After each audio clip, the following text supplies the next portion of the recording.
السلام علیکم ناظرین، کیسے ہیں آپ سب؟ امید ہے آپ سب خیر و عافیت سے ہوں گے۔ آپ سب کو ماہ رمضان مبارک کی تہہ دل سے مبارکباد۔ خداوند عالم سے دعا گو ہوں کہ خدا ہمیں اس بابرکت مہینے کو پہچان کر اپنے وجود کو تبدیل کرنے کی اور اس عظیم ماہ میں خدا اور حجت خدا سے قریب ہونے کی توفیق عطا فرمائے۔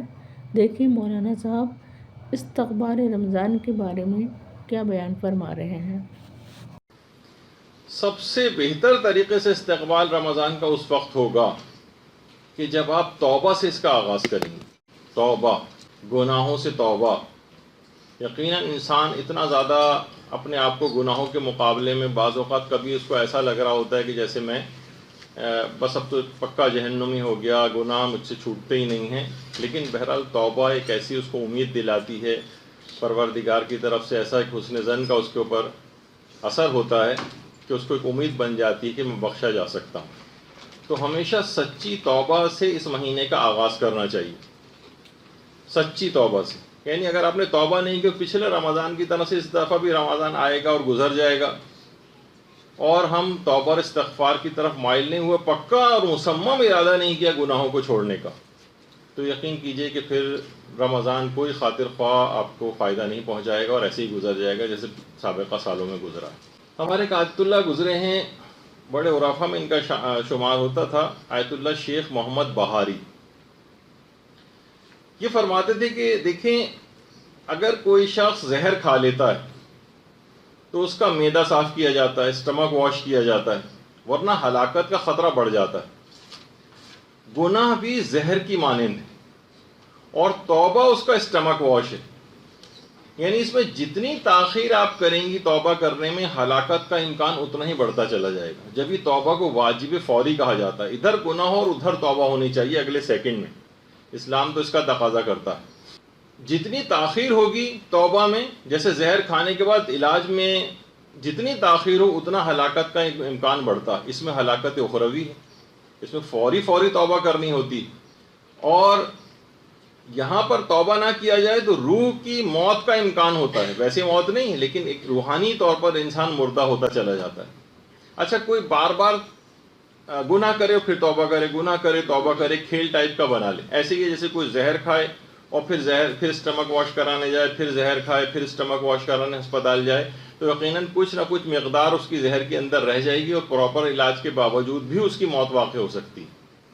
تو یہی گناہوں کے ساتھ بھی ہوتا ہے کہ اگر ہم نے توبہ کو اس طرح کا کھیل بنایا کہ ٹھیک ہے گناہ کر رہے ہیں توبہ بھی کر رہے ہیں، استغفار کی تسبیح پڑھ لی، پھر گناہ کیے پھر توبہ کر لی، اس طرح سے ہلکے پھلکے انداز سے، تو وہ زہر اندر بڑھتا چلا جائے گا اور یہاں تک کہ پھر روحانی ہلاکت کی طرف چلا جائے گا۔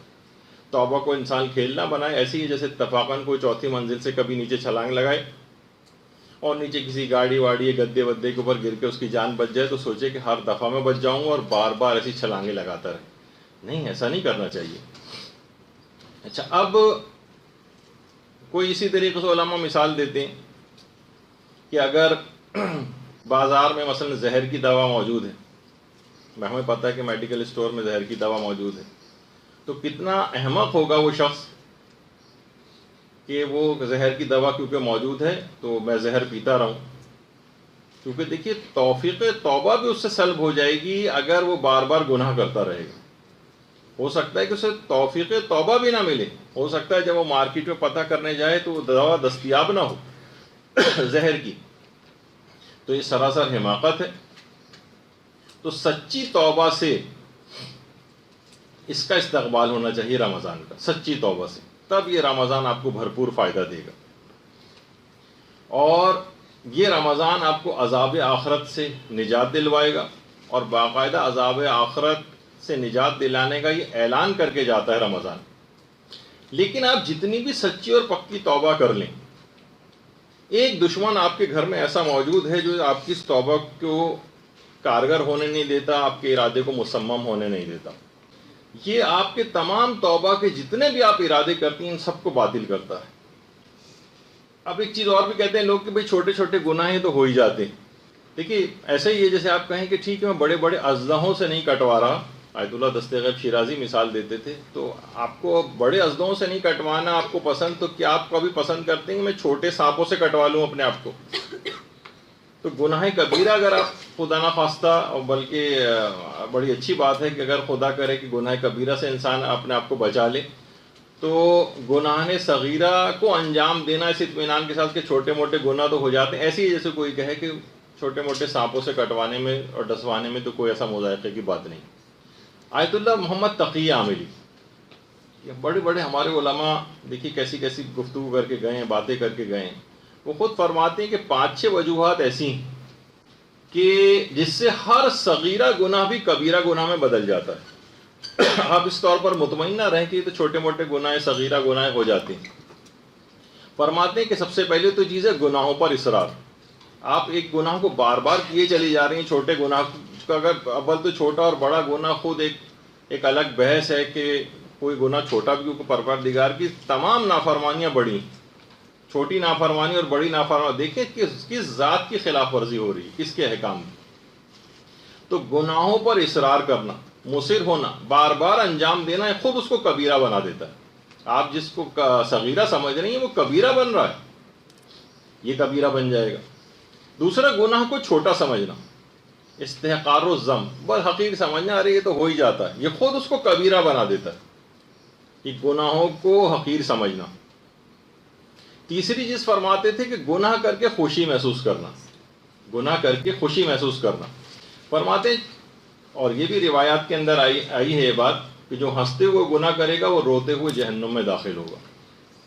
تو ان چیزوں کو انسان کو سمجھنا چاہیے۔ گناہ کو ظاہر کرنا یہ خود کبیرہ بنا دیتا ہے، گناہوں کو ظاہر کرنا۔ کوئی ایک گناہ کیا، اب اس کو دوسروں کے سامنے ظاہر کر رہے ہیں۔ بہت ساری روایات کے اندر خود یہ تمام باتیں، یہ 4 جو آپ کے سامنے چیزیں پیش کی ہیں، تو خود روایات کے اندر ہی آئیں، لیکن اب اتنا وقت نہیں کہ ان سب کو پڑھا جائے، لیکن بہرحال وہ علماء نے ان روایات ہی سے ماخوذ یہ اقوال ہیں ان۔ 5ویں چیز کہ جس سے چھوٹے گناہ بھی بڑے گناہوں میں بدل جاتے ہیں، لوگوں کو گناہوں کی دعوت دینا۔ ایسی تقریب آپ نے گھر میں رکھی، مکس گیدرنگ ٹائپ کی، اب لوگ چاہیں نہ چاہیں اس کے اندر آ کر گناہ کے اندر مبتلا ہو ہی جا رہے ہیں۔ تو اس کا مطلب یہ ہوا کہ لوگوں کو گناہوں کی طرف دعوت دینا، یہ خود اگر اس طرح سے لوگوں کو بلایا جائے اس کے اندر، تو خود ایک بڑے کبیرہ گناہ کے اندر بدل جائے گا۔ اور 6ٹھی چیز تقی عاملی فرماتے تھے، گناہ کے سلسلے میں تواضع اور انکساری اختیار کرنا۔ جس طرح انسان نیکیوں اور اچھائیوں کا کبھی تذکرہ ہوتا ہے تو وہ تواضع انکساری کا اظہار کر رہا ہوتا ہے، لوگ گناہوں کے اوپر تواضع انکساری کا اظہار کر رہے ہوتے ہیں۔ ماشاءاللہ آپ کی فلم اس دفعہ کتنی کامیاب رہی، جی اللہ کا شکر ہے، بس میں تو اتنے اچھا کام نہیں کر سکتی اتنا فلاں پرانے اداکار کر۔ آپ ٹی وی کے اوپر دیکھتی ہیں، گناہوں کے سلسلے میں بڑے عجز و انکساری کا اظہار ہو رہا ہوتا ہے، بڑی تعریفیں ان کی ہو رہی ہوتی ہیں، اور وہ عاجزی کا اظہار کر رہے ہوتے ہیں گناہوں کے، جبکہ نیکیوں کے لیے یہ چیزیں پہلے دیکھنے میں آتی تھی۔ تو یہ سب کے سب حرام، جو چھوٹے جن کو آپ گناہ سمجھ رہی ہیں، یہ سب کبیرہ گناہوں کے اندر تبدیل ہوئے چلے جا رہے ہیں۔ گناہوں کے دیکھیے اثرات ایسے ہیں کہ اگر یہ آپ اس کو ایسا معمولی چیز نہ سمجھیں کہ بس ٹھیک ہے گناہ کہیں لکھا گیا فرشتوں، اور یہ آپ کی تمام زندگیوں کے اوپر اثر انداز ہو رہے ہیں۔ بلکہ آیت اللہ مشکینی، جن کی وہ ہدیت الشیعہ جو کتاب بھی ہے اردو میں، آیت اللہ مشکینی فرماتے تھے کہ گناہوں کے اثرات فقط انسان کے اوپر ہی نہیں ہوتے، آپ سمجھیں کہ صرف انسان پہ ہوتے ہیں، بلکہ کہہ رہے تھے کہ اس میں بہت ساری اور بھی چیزیں شامل ہو جاتی ہیں۔ مثلا اولاد کے اوپر بھی اس کے اثرات ہوتے ہیں، رشتہ داروں کے اوپر اس کے اثرات ہوتے ہیں، زراعت اور فصلوں کے اوپر اس کے اثرات ہوتے ہیں، سمندروں کے اوپر اس کے اثرات ہوتے ہیں، کس طریقے سے جو سونامی آتے ہیں، زمین کے اوپر اثرات ہوتے ہیں کہ زلزلے وغیرہ آتے ہیں۔ تو فرماتے تھے ان تمام چیزوں کے اوپر قدرتی آفات میں سے اکثر کا سبب روایات کے اندر جو گناہوں کی کثرت بتائی گئی، حتیٰ کہ فرماتے تھے گناہوں کے اتنے اثرات ہیں کہ فرشتوں تک کے اوپر اثر انداز ہوتے ہیں۔ وہ کیسے؟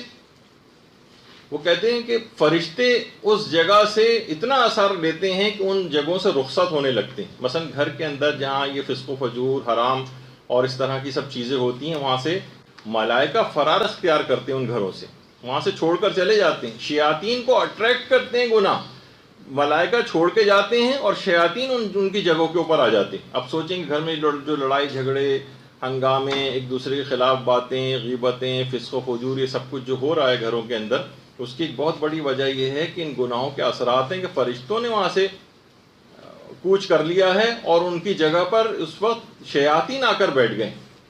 تو وہ ہر وقت کے وسوسے، ہر وقت کی دلوں کے اندر بدگمانیاں اور برائیاں، وہ سب پھر شیاطین پیدا کرتے ہیں۔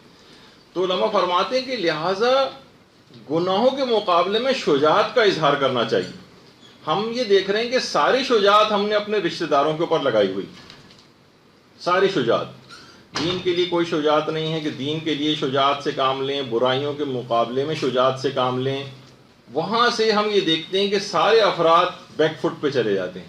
استقبال رمضان کے سلسلے میں علماء فرماتے ہیں اگر آپ نے بہترین استقبال کرنا ہے وہ یہ ہے کہ لوگوں کے حقوق کی واپسی کیجیے، آپ لوگوں کے حق واپس کریں۔